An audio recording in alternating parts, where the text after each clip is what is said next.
अस्सलाम वालेकुम दोस्तों, मैं हूं शाहरुख और ये है Xiaomi का Redmi Note 10 Pro Max। और ये जो स्मार्टफोन है दोस्तों, नो डाउट 20,000 के अंदर सबसे बेस्ट स्मार्टफोन है, एक वर्ड में बोलना चाहूँगा। जी हाँ दोस्तों, ये कोई पेड रिव्यू नहीं है, ये कोई दोस्तों रिव्यू यूनिट नहीं है, यह एक परचेज यूनिट है जिसे मैंने बाई किया है 20,000 रुपये में। एंड तब मैं आपको इसके बारे में ऐसी बातें कह रहा हूँ।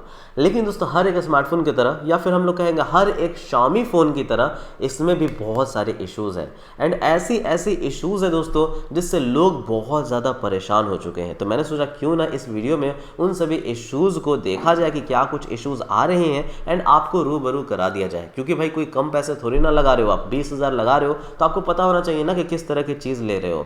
तो जी हाँ दोस्तों, इसका जो हार्डवेयर है बहुत ज़्यादा तगड़ा लगता है, लेकिन सच में इसका जो सॉफ्टवेयर है एकदम लंगड़ा लगता है। तो सबसे पहले अगर आपने मेरे चैनल सब्सक्राइब नहीं किया, सब्सक्राइब कर लीजिए, बेल आइकन दबा लीजिए, वरना पैसे से इंटरेस्टिंग वीडियोज़ को मिस कर जाएंगे।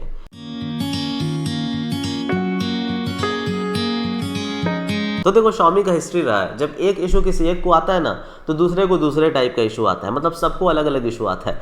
तो मुझे क्या क्या इशू आया, तो सबसे पहले मुझे चार्जिंग का इशू आया है दोस्तों। मैं इस स्मार्टफोन को जब भी चार्ज करता हूँ ये 25 वाट या 27 वाट से मैक्सिमम स्पीड जाता ही नहीं, जबकि इसमें आपको 33 वाट का चार्जर मिलता है, 33 वाट की चार्जिंग स्पीड मिलती है। ये जो है लगभग 80 मिनट के अंदर में चार्ज हो जाना चाहिए। फिर भी दोस्तों जब मैं इसे फर्स्ट टाइम चार्ज किया था तो टोटल 2 घंटे लगे थे इसे चार्ज करने में, फर्स्ट डे में। लेकिन उसके बाद थोड़ी सी चार्जिंग स्पीड अपने आप पता नहीं कैसे बढ़ गई।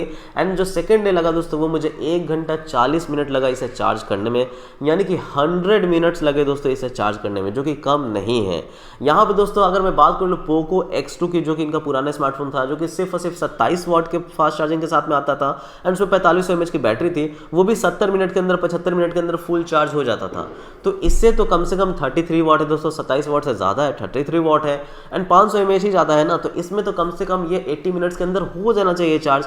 लेकिन नहीं दोस्तों, ये 100 मिनट्स लगता है। एंड ऐसा नहीं कि मैंने सिर्फ 1 या 2 बार चार्ज किया है, मैं जब से इसे बाय किया हूँ दोस्तों तब से मैं हर रोज़ इसे चार्ज किया हूँ। एंड हर रोज़ मैंने सोचा शायद आज ठीक हो जाए, शायद आज ठीक हो जाए। मैंने फैक्ट्री रीसेट करके देख लिया दोस्तों, मैंने फुल रोम फ्लैश करके देख लिया दोस्तों अपडेटर के थ्रू, ठीक नहीं हुआ। एंड मेरा जो यूनिट है वो चार्जिंग को पुश नहीं कर पा रहा है 33 वाट तक। मेरा जो यूनिट है दोस्तों वो बहुत ही स्लो स्पीड चार्ज हो रहा है, 100 मिनट्स लग जा रहा है। हालांकि दोस्तों 100 मिनट्स बहुत ज़्यादा नहीं है कुछ लोगों के लिए, बट 33 वाट के हिसाब से दोस्तों ज़्यादा है, ये आपको माननी पड़ेगी। अब जो दूसरा इशू मुझे मिली दोस्तों, हालांकि मैंने पूछने की कोशिश की कुछ लोगों से, बट उनके यूनिट में ऐसा कोई इशू नहीं है।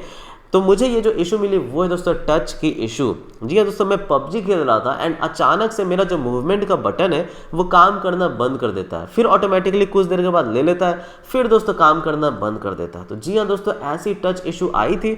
लेकिन हाँ, एक बात बिल्कुल मेंशन करना चाहूँगा कि सिर्फ और सिर्फ एक बार आई थी। एंड मैंने कुछ यूट्यूबर से पूछा, धनंजय भाई से भी पूछा कि क्या आपकी यूनिट में ऐसा इशू है। उन्होंने कहा नहीं, मेरे यूनिट में ऐसा कोई इशू नहीं है। मैंने रीस्टार्ट किया दोस्तों, वो इशू फिक्स हो गई एंड उसके बाद दोबारा मुझे ये इशू नहीं आई। बट फर्स्ट प्लेस में मुझे ये इशू आई थी दोस्तों, आप ये वीडियो में प्रूफ भी देख सकते हो।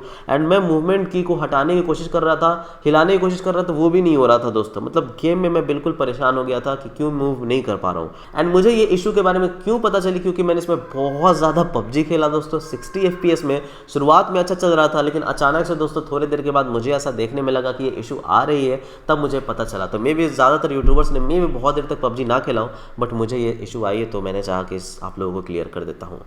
अब उसके अलावा दोस्तों बात कर लेते हैं स्क्रीन फ्लिकर इशू के बारे में। काफ़ी सारे लोग पूछ रहे थे कि क्या इसमें एमोलेड स्क्रीन है तो क्या स्क्रीन फ्लिकर होता है।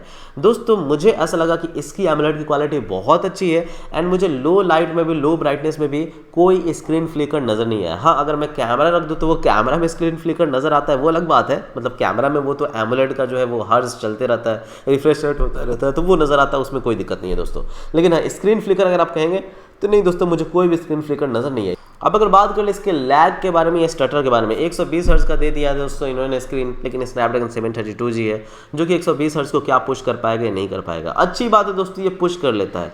मेरे यूनिट में स्पेशली दोस्तों मैंने बहुत सारे एप्लीकेशन इंस्टॉल किए हुए हैं, कोई भी लैग, कोई भी स्टटर मुझे UI में तो देखने को नहीं मिला है। UI का मतलब दोस्तों आप जो day to day normal uses में करते हो दोस्तों, या रिसेंट ऐप में जाते हो, मुझे ऐसा कोई भी लैग देखने को नहीं मिले। हाँ, कुछ यूट्यूबर्स हैं जिनके यूनिट में है लैग, मैं मानता हूँ, मेरे यूनिट में नहीं है दोस्तों। हाँ, बट एक चीज़ नोटिस किया मैंने जब मैं यूट्यूब पे कोई वीडियो को प्ले करता हूँ एंड उसके बाद वीडियो ऊपर प्ले होते रहता है और नीचे में जा करके मैं कोई कमेंट्स पढ़ता हूँ, तो वो जो कमेंट वाला विंडो है दोस्तों नीचे का, वो थोड़ा स्लो स्पीड से स्क्रॉल होता है एंड उसकी रिफ्रेश रेट लगती है कि 15 से 20 FPS चली गई है। तो ये चीज़ मैंने नोटिस किया, लेकिन ये सिर्फ और सिर्फ मैंने यूट्यूब में ही नोटिस किया, बाकी सभी एप्लीकेशंस में ये काफ़ी नॉर्मली काम कर रहा है दोस्तों एंड काफ़ी फास्ट एंड फ्लूइड तरीके से काम कर रहा है।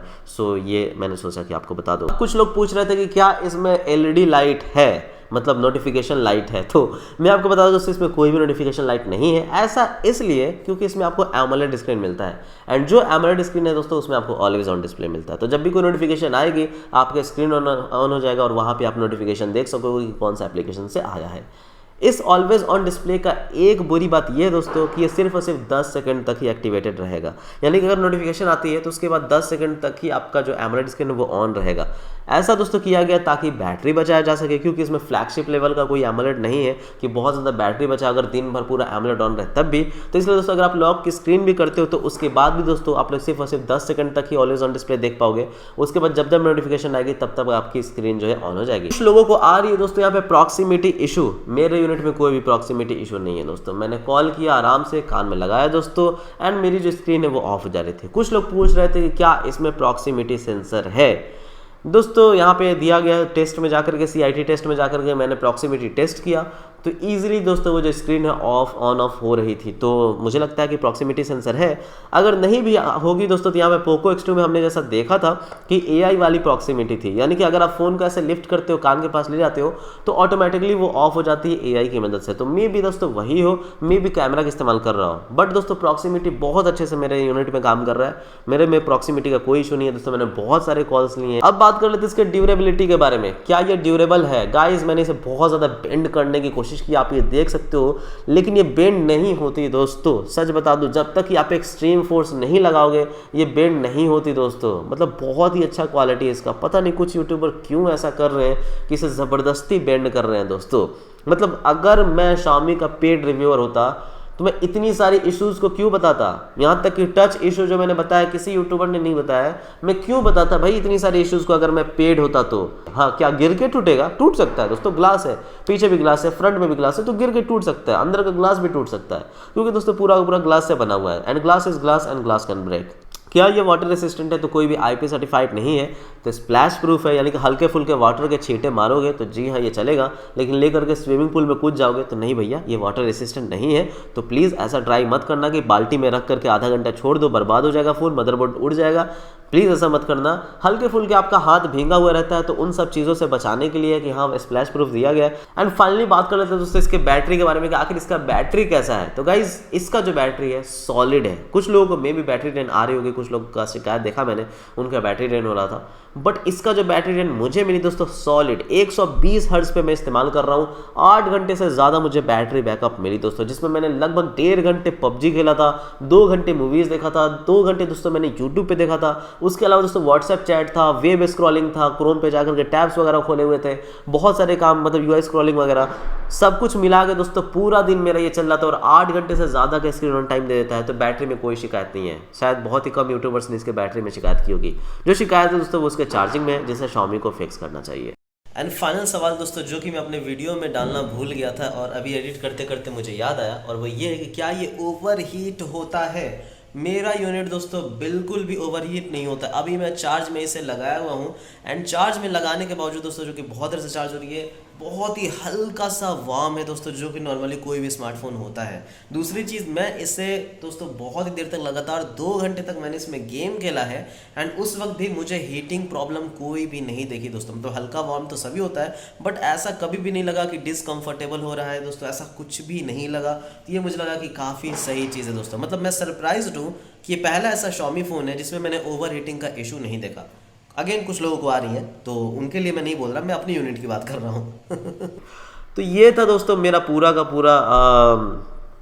पूरा दोस्तों Redmi Note 10 Pro Max के इश्यूज़ के बारे में कहानी कि क्या क्या चीज़ें हैं, क्या क्या इश्यूज़ हैं। तो जी हाँ, कुछ कुछ इश्यूज़ हैं मेरे यूनिट में हैं एंड कुछ कुछ इश्यूज़ दोस्तों बाकी लोगों के यूनिट में हैं। तो Xiaomi यही करता है दोस्तों, हार्डवेयर तगड़ा दे देता है बट सॉफ्टवेयर लंगड़ा दे देता है। तो इसलिए दोस्तों यहाँ पे मतलब चलो फ़ोन रिकमेंड करने लायक है। मेरा यूनिट में जो 2 इश्यूज़ है दोस्तों, चार्जिंग इशू और टच इशू, कोई बहुत बड़ा इशू नहीं है। तो टच इशू भी एक ही बार आया है, तो चार्जिंग इशू बस मान सकते हैं, तो कोई बहुत बड़ा इशू नहीं है। मे भी सॉफ्टवेयर के थ्रू फिक्स हो जाए, मे भी उन्होंने कैप किया हो ओवर हीटिंग बचाने से, पॉसिबल है दोस्तों। बट मेरे यूनिट में इतना इशूज़ नहीं है कि मैं आपको रिकमेंड ना करूं। एंड आई थिंक कि ये फ़ोन आपको 20,000 के नीचे परफेक्ट फ़ोन है रिकमेंड करने के लिए। एंड सॉफ्टवेयर अपडेट के साथ में भी कुछ चीज़ें फिक्स हो जाए, या फिर मे भी कुछ नए नए बग्स आ जाए।